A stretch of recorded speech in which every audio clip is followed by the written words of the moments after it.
Hi!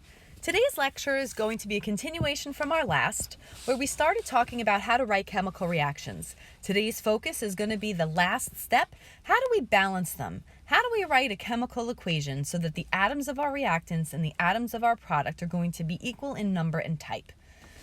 So sort of thinking back to where we were last class, we know that every chemical reaction will have reactants on the left-hand side and products on the right-hand side. The reactants are our starting materials and the products are our ending materials. In the reactants, that's where we'll find the bonds holding the atoms together will be broken.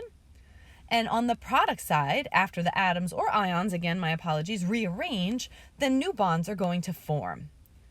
We learned a bunch of symbols that we use in our understanding of how to represent these chemical reactions on paper. And we practiced explicitly starting from a word equation, which is only using sentences to describe the reaction, and translating them into formulas, which still isn't what chemists want because they're not telling us how much. So again, it's like going into the kitchen and being told first in words what the ingredients are for brownies. And then all we've done was then translated those ingredients into what their chemical formulas are. We still haven't quantized things. I haven't said, well, how many eggs, how much sugar, how much cocoa powder, and that how much part comes from the balanced chemical equation. So let's start our notes from there. The balanced chemical equation, and remember that word balanced is not always there. Whenever you see chemical equation, you know that means balanced. And we had said that this upholds the law of conservation of matter. The law of conservation of matter.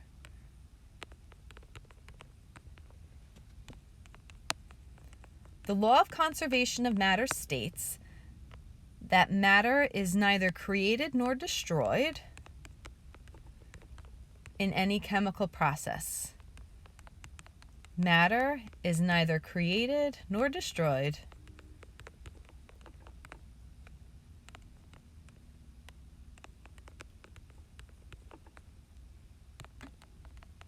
in any chemical process.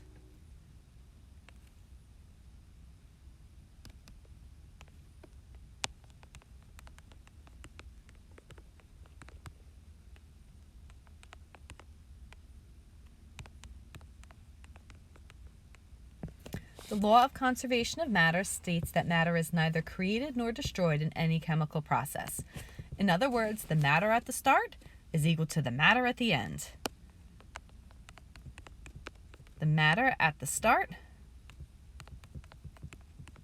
is equal to the matter at the end.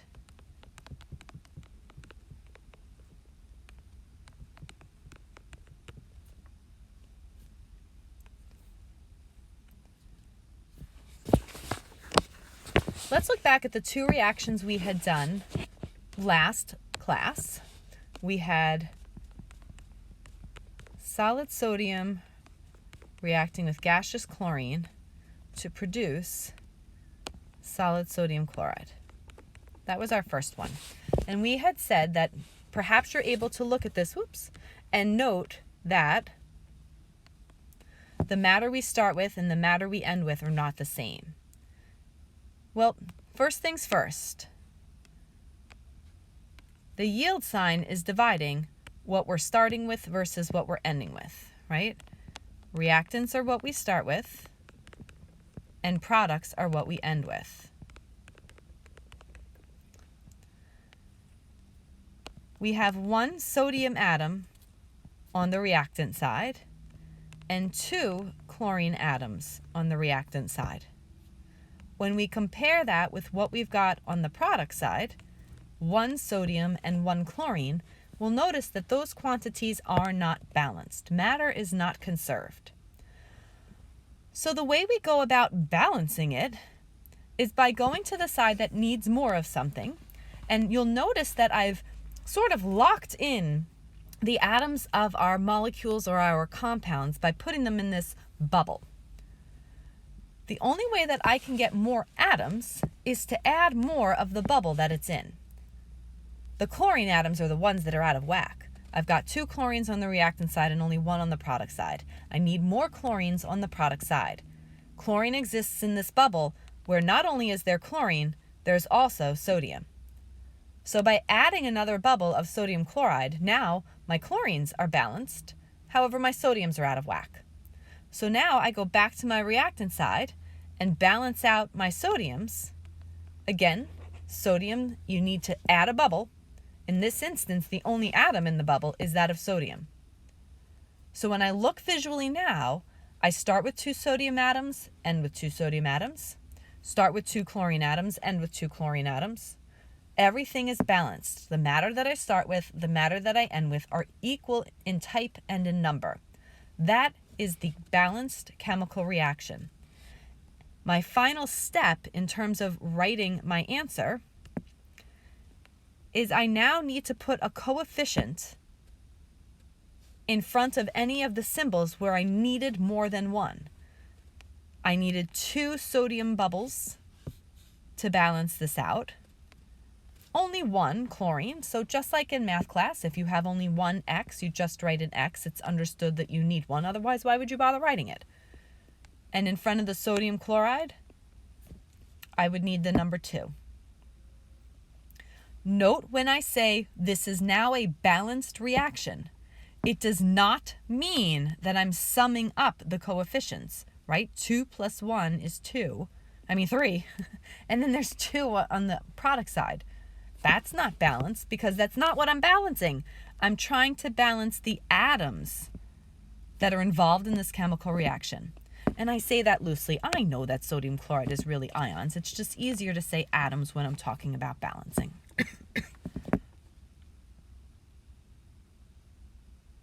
Let's try the next example we did together.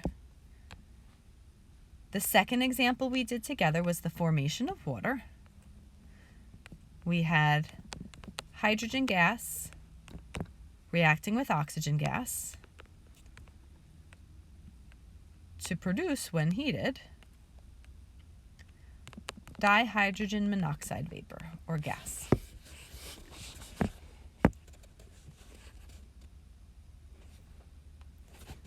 Okay, we want to balance this reaction. You'll notice again the first thing I did with my scrap work was I divided this. I separated my starting from my ending materials. Then I went to each of my formulas and I sort of literally wrote out H2. I have 2 H's and I locked it in a bubble. The next formula says O2. I have 2 O's, locking it in a bubble. My formula says H2O. 1 H, 2 H's, and an O. Lock it in a bubble. Once my bubbles are locked, now I deal with looking at 1 atom at a time. The first atom from the left is hydrogen. There are 2 on the reactant side and 2 on the product side. That's balanced. Bravo. Move to the next element. The next element is oxygen. There are 2 atoms on the reactant side, 1 atom on the product side. That is not balanced. The product side needs more oxygen atoms. The only way I can get another oxygen atom is to add the whole bubble. I can't just throw one in here because now that formula is H2O2, and no. The formula is H2O. You cannot just add atoms randomly. The only thing you can add is another bubble that has that atom along with whatever else is in that bubble. So now my oxygen atoms are balanced, but I've thrown my hydrogens out of whack. Now I'm ending with 4 hydrogen atoms and starting with 2. So the reactant side needs more hydrogens. The only way to get more of something is to add a more bubble along with whatever is in it. And it just so happens that I now have 4 hydrogen atoms to start with, 4 hydrogen atoms to end with, 2 oxygen atoms on the reactant side, 2 oxygen atoms on the product side. My matter is now balanced. The law of conservation of matter is now upheld. So I finalized my results by counting. How many molecules of hydrogen did I need? 2. How many oxygens did I need? 1. I don't have to write it if I don't want to. And how many water molecules were produced? 2. So seeing that 2 hydrogen gas plus oxygen gas produces, when heated, 2 moles of water vapor. This answer, as I have it now written in the red ink, highlighted in yellow, that is the chemical equation. This is the one that is so important to chemists. Just like a recipe to chefs, the one that has the quantities is most important to them. This highlighted version is the most important one to chemists, because now those coefficients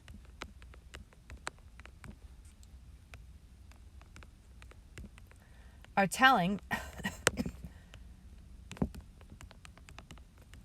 the quantities.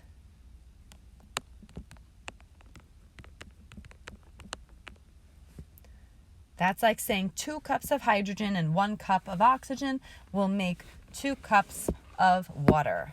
But instead of cups, in chemistry, we always count them in moles. You could, at the particle level, again, still talk about these individual molecules, but remember, those are so small that we're not able to count them. So that's why we go to the moles unit. I look forward to giving you an opportunity to practice balancing equations.